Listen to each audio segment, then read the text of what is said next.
Okay, so last one about the JVP is hepatojugular reflex. Very important, hepatojugular reflex. As it tells, it has something to do with hepatic pulsations and palpation, and another is the jugular venous pulse, and something to be reflex. Like reflex is something which is a jerky phenomenon. So where it is very important, those conditions where RV failure you are suspecting, but you are not able to see the RV failure features in the JVP. Second is LV failure you are suspecting, but you are not able to make the changes of LV failure and RV failure at the JVP. And last is in mitral stenosis, RSD patients and all, where in the RV failure is there, but you are not able to come up with the JVP features of the RV failure.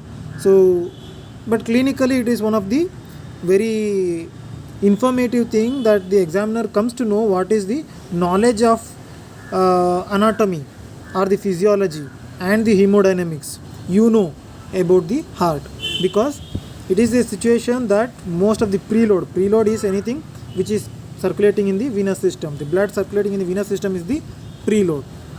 So normally what happens, the SVC and IVC carry a lot of blood. When you push the liver carries about a lot of about 1 to 1.5 liter of blood will be stored in the liver, a sort of movement of the sinusoids. So when you push the liver or palpate the liver or forcibly just press the liver, a lot of bunch of like maybe 400 to 500 ml of blood gets pushed immediately into the right atrium. Are you getting the point? So the right atrium it's nothing but a passageway, it doesn't do anything. So when from the liver to IVC to RA comes, RA immediately sends it to the RV.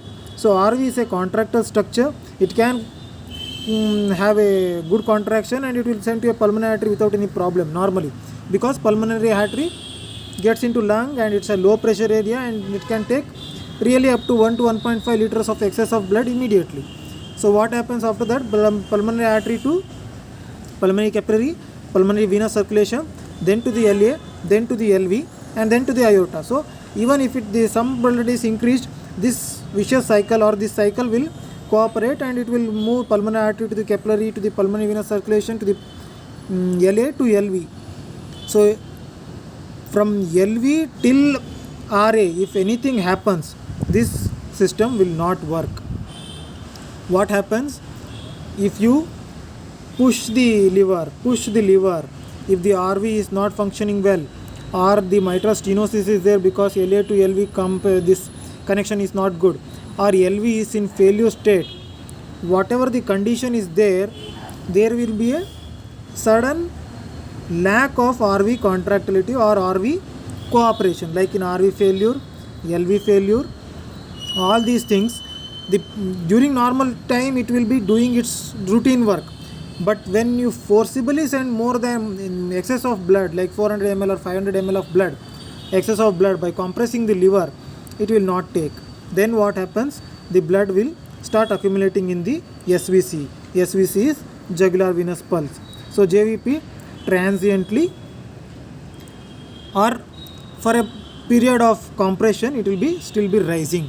So what happens is JVP, the hepatojugular reflex, the procedure how it is done is, you compress the liver face, that is hypochondrium, the right hypochondrium, for about 10 to 15 seconds.